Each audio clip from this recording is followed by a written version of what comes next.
Hi friends. இப்போ நம்ம எல்லாருமே கிட்டத்தட்ட சுடிதார் தான் போடுறோம். சேலை கட்டுறது ரேராக தான் கட்டுறோம்.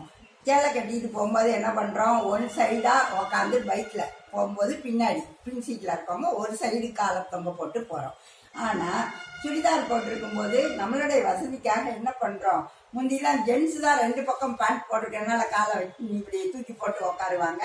இப்போ நம்ம லேடிஸும் நம்மளுடைய வசதிக்காக அந்த மாதிரி ரெண்டு பக்கம் காலை தூக்கி போட்டு உட்காருறோம். இது ரொம்ப வசதியா இருக்கு. அதாவது கீழே விடாம நம்ம பாட்டுக்கு அப்படியே போறதுக்கு இதா இருக்குது. ஆனா அதுல ஒரு சின்ன தப்பு பண்றோம். அவங்க பேண்ட் போட்டிருக்கும் போது இப்படி காலத்துக்கு போட்டு உக்காந்துக்கிறாங்க.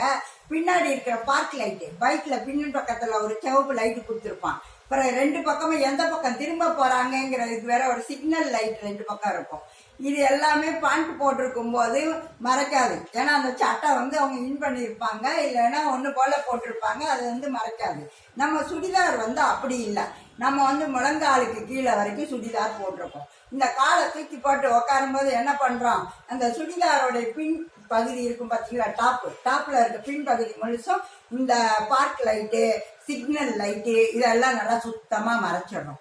இதனால இந்த நெடுஞ்சாலையில போறாங்கன்னு வச்சுக்கோங்க, அந்த நேரம் பின்னாடி வர வண்டிக்கு முன்னாடி ஒரு வண்டி போயிட்டு இருக்காங்கிறத சமயத்துல தெரியாத அளவுக்கு அந்த ரெட் லைட்டு, இந்த பக்கம் எரியிற எல்லோ லைட்டு எல்லாத்தையும் மறைக்கிறோம். அது ரொம்ப தப்பு. இந்த ரெண்டு பக்கம் கால் போட்டு உட்கார்ற பெண்கள் என்ன பண்ணணும்னா, அதனால அந்த சுடிதாரோட பின் பக்கம் அந்த லைட்டை மறைக்காத மாதிரி கொஞ்சம் தூக்கி இது பண்ணிக்கோங்க.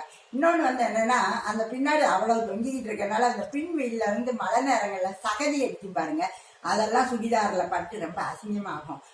ஒரு சில பிள்ளைங்க இதை விட ரொம்ப புத்திசாலியா சால்ல ஒரு லைன்ல போட்டிருப்பாங்க. அது கீழே பாத்தீங்கன்னா அவ்வளவுக்கு தொங்கிக்கிட்டு போகுது.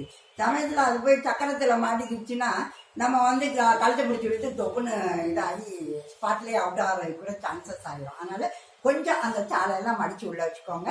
இந்த இது சுடிதாரோட பின்பக்கம் லைட்டை மறைக்காம பார்த்துக்கோங்க. நம்ம பத்திரமா போகணும். பார்த்தீங்களா? ஓகே, பாய்.